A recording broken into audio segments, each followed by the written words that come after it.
Olá, senhoras e senhores, está começando mais um episódio do Psicoativo podcast do Psicoativo. Eu ainda não defini exatamente o nome que vai ficar isso, mas você pode procurar aí podcast, universo da psicologia, em qualquer lugar que você vai achar. Eu não sei onde você está ouvindo isso, mas tem outras formas de você ouvir. Tem aplicativos, iTunes, Spotify. E queria agradecer também a quem comentou lá no site, o podcast.psicoativo.com, porque lá eu consigo ver melhor os comentários.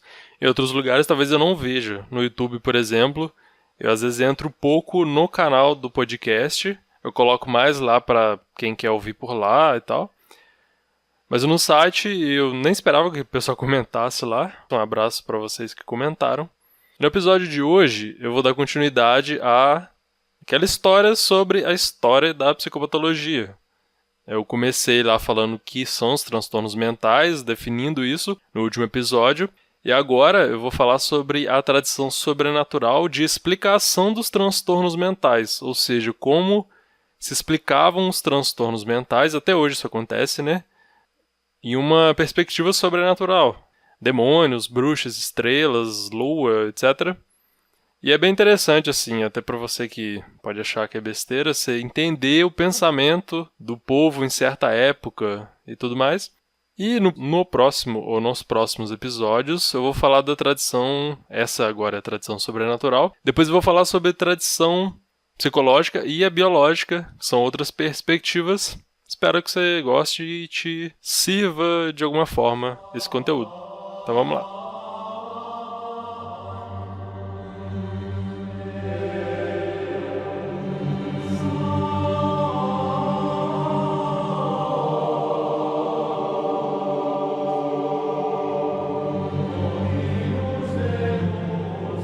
Bom, agora vamos falar sobre conceitos históricos do comportamento anormal. Isso é bem interessante, esse ponto.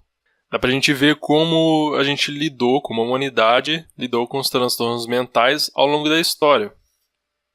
O ser humano sempre quis tentar explicar e controlar o comportamento problemático, mas você teve teorias ou modelos populares em determinadas épocas. Então você teve o modelo sobrenatural, o modelo biológico e o modelo psicológico. Já se pensou que agentes externos causavam os transtornos mentais, do tipo demônios, divindades, espíritos ou outros fenômenos, como campos magnéticos, a lua ou as estrelas. Na Grécia também, na Grécia Antiga, a mente foi frequentemente chamada de alma ou psique e considerada como algo separado do corpo. É daí também que vem o termo psicologia, seria o estudo da alma, né? Mas essa ideia de alma foi mudando, aí virou mente. Mas essa separação, esse dualismo entre corpo e mente, vamos dizer, né, tem influência nos modelos biológico e psicológico. Então, começando com a tradição sobrenatural. Grande parte da história, o comportamento desviante, ou anormal, era considerado como um reflexo da batalha entre bem e mal. Uma coisa bem dicotômica mesmo. E aí, quando a galera via algo inexplicável, um comportamento irracional, e com um sofrimento ou uma revolta, as pessoas entendiam como uma manifestação do mal. Por exemplo, no Império Persa de 900 a 600 a.C., todos os transtornos físicos e mentais eram considerados manifestação demoníaca. Teve durante muito tempo, uma ideia que está muito associada à Idade Média, né, é que tinha muita relação com magia e bruxaria. As pessoas às vezes procuravam isso para resolver os problemas, mas os transtornos psicológicos também eram vistos como ou ação do diabo ou das bruxas. E aí esses indivíduos dominados pelos espíritos maus, né, eles eram considerados responsáveis pelo que acontecia de ruim com os moradores da cidade. E a galera podia começar a ter uma revolta contra esses, entre aspas, possuídos. Você tinha como opções de tratamento o exorcismo, por exemplo. Acho que todo mundo conhece, mas tem outras ideias, outras formas de tratar que eram muito estranhas. Pra gente hoje, né? Eu tô fazendo juízo de valor, mas ignorem. Uma delas era tosar o cabelo da vítima em formato de cruz e amarrar essa pessoa no muro próximo da igreja para ela ouvir a missa. Isso era um tratamento para possessão demoníaca, pelo que eles acreditavam, né? E essa convicção de que as bruxas causavam a loucura continuou até no século XV e também até após a fundação dos Estados Unidos. Tem um caso famoso aí do julgamento das bruxas de Salem. Se vocês tiverem interesse, podem dar uma pesquisada. Mas assim, já adiantando, é interessante a gente não pensar como uma coisa, como esses modelos de explicação dos transtornos, como se fossem dominantes completamente. Então você pensa que a gente está falando de bruxas, de maus espíritos, de demônio. E hoje o modelo sobrenatural não é a teoria explicativa dominante da sociedade. Mas quantas pessoas você conhece que acreditam nisso aí? Ou que acreditam nisso, que a pessoa está com demônio, está com encosto, está com problemas espirituais, ou que o comportamento dela é influenciado pela lua, pelas estrelas. E eu não estou dizendo, não é uma crítica, porque muita gente às vezes é sensível a qualquer explicação sobre isso e acha que a gente está fazendo uma crítica, mas não exatamente. Era um modelo teórico que não é mais o dominante. Então você pode achar, você pode acreditar e nessa questão sobrenatural, mesmo que o modelo atual dominante, teoria dominante, seja a científica. Isso aqui não é uma questão de falar, isso aqui era ruim, isso aqui é bom e tal. É a questão de explicar a história como ela aconteceu. É bom deixar claro que esses modelos não são só eles, não é como se houvesse um progresso que a humanidade passou de um para o outro e abandonou o outro. Pode ver que esses modelos explicativos estão presentes hoje também. Estresse e melancolia. E nesse mesmo momento aí que a tradição sobrenatural era teoria explicativa para a maioria da galera, você tinha outra opinião, que o autor diz que é igualmente forte durante o período, que considerava a insanidade como um fenômeno natural causado pelo estresse mental ou emocional e que era curável. A depressão e a ansiedade já eram reconhecidas como doenças, por mais que sintomas como desespero e letargia fossem identificados pela igreja, frequentemente, como pecado, a apatia ou a preguiça. Você tinha como tratamentos, nessa perspectiva naturalista, o repouso, sono e um ambiente alegre e saudável. Outros tratamentos tinham a ver com banhos, ungüentos e diversas poções. Já nos séculos XIV e XV, as pessoas insanas ou com deformidades físicas ou incapacitadas costumavam ser transferidas de casa em casa lá nos vilarejos medievais, de forma que os vizinhos se revezavam para cuidar delas. E hoje a gente sabe que é benéfico manter as pessoas com distúrbios psicológicos na sua própria comunidade. No século XIV, o Nicolas Oresme, um bispo filósofo e um dos conselheiros-chefe do rei da França, também sugeriu que a melancolia, que seria a depressão, era a fonte dos comportamentos bizarros em vez de ser causada por demônios, como pregava a tradição sobrenatural. Por mais que essa ideia de explicação sobrenatural, de bruxas e demônios, esteja muito associada na nossa cabeça com a Idade Média, algumas pessoas, dizem alguns historiadores, que essas influências demoníacas não eram as explicações tão dominantes assim do comportamento anormal. E alguns dizem até que elas teriam um pouco de uma influência. E um exemplo disso seria o tratamento do transtorno psicológico grave do Carlos VI, que foi o rei da França no final do século XIV, e ambas as influências eram fortes e às vezes alternavam-se no tratamento do mesmo caso. Então você não tinha necessariamente uma separação muito clara de dizer, é tudo natural ou é tudo sobrenatural. Isso acontece hoje também, então você vai no hospital, ao mesmo tempo que você está tendo um tratamento médico, você pode ter um padre lá, um pastor orando, seria uma questão mais sobrenatural. Esse caso do rei Carlos VI, foi chamado de Rei Louco, aconteceu em 1392. Ele era o rei da França e estava passando por forte estresse, em parte pela divisão da Igreja Católica. Então ele estava conduzindo o exército dele para a província de Bretanha, e aí um ajudante dele deixou a lança cair fazendo um ruído, um barulho muito forte. O rei achou que era um ataque, ele se voltou contra o próprio exército e matou um monte de gente, e eles concluíram que ele estava louco. Ele começou a ter uns sintomas piores, ele começava a se esconder no canto do castelo, acreditava que o corpo dele era feito de vidro, ou perambulava lá pelos corredores uivando como um lobo. Em certos momentos ele não lembrava quem era, ele ficou medroso e ficava virado se ele visse o brasão real dele. E aí alguns pensavam que ou é a ira de Deus, ou é um aviso de Deus, a ira de Deus porque o rei não conseguiu impedir o cisma da Igreja Católica. Podia ser um aviso de Deus contra tal coisa, uma punição contra os impostos que eram pesados. Mas a maioria pensava que a loucura do rei era causada por bruxaria. Tinha um famoso curador da época, que era um médico de 92 anos. O programa de tratamento dele era mandar o rei para a residência de campo dele, que supunham que tinha um ar mais puro do país. Ele prescreveu o quê? Descanso, relaxamento e recreação.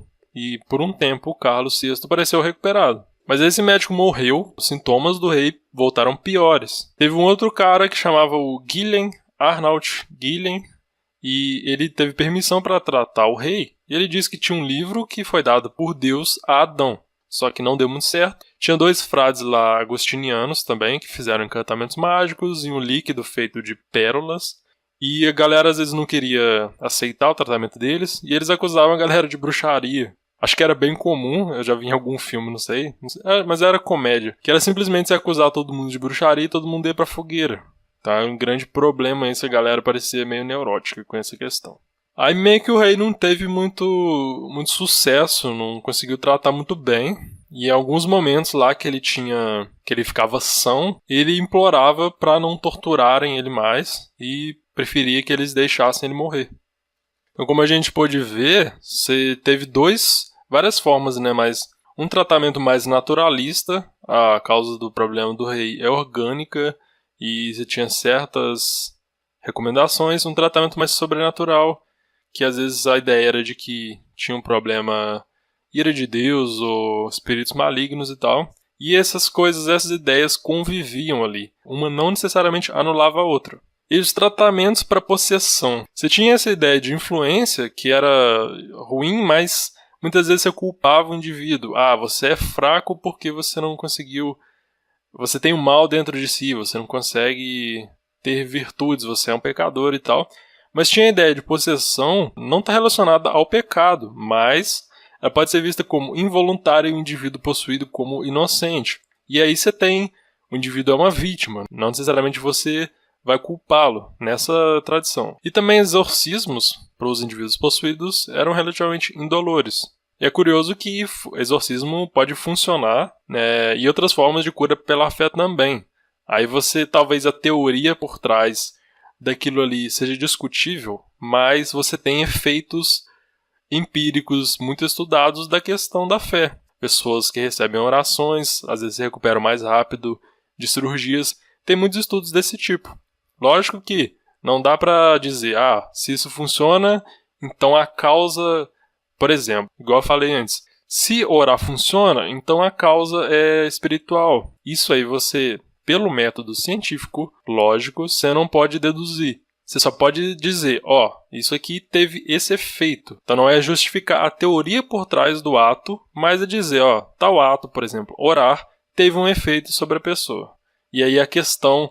Você tem muitas explicações sobre isso. Alguns vão dizer que é uma explicação que foi Deus, que é uma explicação foram os espíritos bondosos. Alguns vão dizer que é efeito placebo, outros efeito psicológico, enfim. Outra discussão, mas é muito interessante também para a gente saber. Na Idade Média, aí eu tinha um problema, porque se falhasse o exorcismo, a galera podia tentar tornar aquele corpo ali inabitável pelos espíritos maus. E aí as pessoas podiam ser confinadas, surradas, e sofriam outras formas de tortura. Por exemplo, teve um cara, entre aspas, um terapeuta muito criativo, que ele resolveu pendurar as pessoas sobre um poço cheio de cobras venenosas, e ele achou que isso ia assustar os espíritos demoníacos. Por incrível que pareça, isso às vezes funcionava. Ou seja, os indivíduos mais perturbados, de repente voltavam a si e tinham alívio de sintomas, mas temporariamente. Isso é um exemplo de um tratamento de choque. Você também tinha outros exemplos, que era incluir a imersão na água gelada. Esse poço das cobras me faz lembrar um tipo de tratamento que acho que não é o preferível, não é muito utilizado, mas funciona às vezes para fobias, que é a inundação. Você tem uma fobia de cobras, você meio que joga a pessoa lá no meio das cobras. Às vezes você tem um efeito da pessoa ter uma melhora, mas hoje em dia isso não costuma ser a melhor opção. Você tem uma técnica muito mais usada que é a dessensibilização gradual. Eu acho que eu falo mais pra frente, mas basicamente é você expor a pessoa devagar e gradualmente aos estímulos que produzem o medo. Histeria em massa. Acho muito interessante isso aqui. Era um fenômeno que as pessoas surtavam basicamente, um monte de gente, e tinha um comportamento bizarro, tudo junto. Então, na Europa, às vezes um monte de gente saía na rua, dançando, gritando, delirando e pulando. Não era carnaval. E é como se estivesse tendo uma festa selvagem tarde da noite. O autor fala até que é uma chamada de rave hoje. E esse comportamento era conhecido, entre outras coisas, por dança de São Vito e tarantismo. E aí não era uma coisa, digamos assim, racional. As pessoas tinham esse comportamento, não era uma coisa tipo um carnaval, um bloco de rua que combina todo mundo e vai fazer aquilo. Era uma coisa mais irracional mesmo. E aí uma hipótese para explicar esse comportamento estranho, né, seria a reação a picadas de inseto. Outra possibilidade é o que a gente chama agora de histeria em massa. E tem um caso interessante aqui de histeria em massa nos tempos modernos. Certo dia, no hospital, chegaram um monte de gente lá, 17 alunos e 4 professores que sentiam tontura, cefaleia, náusea e dores de estômago. Uns vomitavam e outros hiperventilavam. Então toda essa galera estava em 4 salas de aula, 2 de cada lado do corredor. Uma menina de 14 anos disse que sentiu um cheiro estranho que vinha de um respiradouro. Ela caiu no chão, gritando e reclamando que o seu estômago doía e seus olhos ardiam. Logo, muitos alunos e a maioria dos professores que podiam ver e ouvir o que estava acontecendo tiveram sintomas semelhantes. De 86 pessoas suscetíveis que estavam expostas àquilo ali, 21 pacientes vivenciaram sintomas graves o suficiente para serem atendidos no hospital. Fizeram uma inspeção lá no prédio e não tinha nada aparente para causar aquelas reações. Os exames físicos não revelaram nenhuma normalidade física também. Todo mundo recebeu alta e se recuperou rapidamente. Mas por que isso aconteceu? Quer dizer, se não tinha nada, se uma menina do nada falou que estava sentindo um cheiro estranho, começou a passar mal, e mais 20 pessoas começaram a passar mal, o que explicaria isso? A histeria em massa pode simplesmente demonstrar o fenômeno de contágio emocional, em que a sensação de uma emoção se dissemina para outros ao seu redor. Muito interessante, né? Se alguém perto da gente fica com medo ou triste, é possível por um momento que você também fique com medo ou triste. Quando isso chega a um completo surto de pânico, comunidades inteiras são afetadas. E pessoas também são sugestionadas quando estão em estados emotivos elevados. E aí, olha que curioso. Quando uma pessoa identifica a causa, entre aspas, do problema, as outras provavelmente presumem que as suas próprias reações têm a mesma origem. Isso é muito tratado em psicologia de grupo, psicologia das massas e tal. Acho que até o Freud, no livro dele, fala dessa questão de contágio emocional. É interessante porque tem muitas teorias das emoções. Lá no site acho que tem um post sobre as 6 principais teorias das emoções. E algumas delas falam que você, às vezes, começa a descrever ou a achar ou entender as suas emoções de acordo com o que você acha que está acontecendo. Então tem teoria que diz que, por exemplo, se você vê um urso, seu corpo reage automaticamente e você, sentindo aquilo, na hora que você vê o urso, você, digamos assim, processa a informação, você já está sentindo, você conclui que é por causa do urso. Ou também tem teoria que vai dizer que se você tem esse efeito de ansiedade, essa emoção, você pode concluir errado e achar que o que você está vivenciando externamente ali é a causa do que você está vivenciando internamente. Enfim, não vou entrar no mérito porque é muita coisa para falar, mas é interessante pra caramba esse estudo das emoções. E vamos para a questão da Lua e as estrelas. Paracelso, que era um médico suíço, viveu entre 1493 a 1541, rejeitou a ideia da possessão demoníaca. Para ele, os movimentos da Lua e das estrelas que exerciam um profundo efeito no mecanismo mental das pessoas. Tinha um pensamento similar lá na Grécia Antiga, e a galera acreditava que os efeitos de gravidade da Lua nos fluidos corporais poderiam ser uma causa dos transtornos mentais. Isso até inspirou a criação da palavra lunático, que deriva do latim luna, que significa lua. Então você deve ter ouvido alguém falar aí, fulano tá de lua. A crença de que corpos celestiais afetam o comportamento humano ainda existe, embora não haja evidência científica para apoiá-la.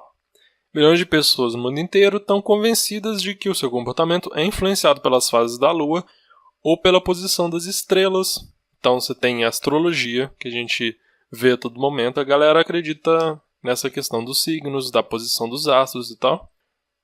Para isso, caso você queira entender essa questão de um ponto de vista da psicologia, tem um vídeo no canal Psicoativo TV e no site também tem um artigo que é sobre o efeito Barnum, ou efeito Forer, que é um estudo que o cara fez para tentar comprovar o que a galera achava dessa questão de horóscopo e tal, e ele teve conclusões interessantes do ponto de vista psicológico. Mas acho que não é assunto principal aqui, não vou entrar, mas se tiver interesse, busca lá. E aí tem uma parte de comentários, e ele diz, o que eu já tinha dito, que tradição do sobrenatural está bem presente e viva na psicopatologia, embora às vezes a dominância dela está ligada mais a seitas religiosas específicas ou culturas primitivas.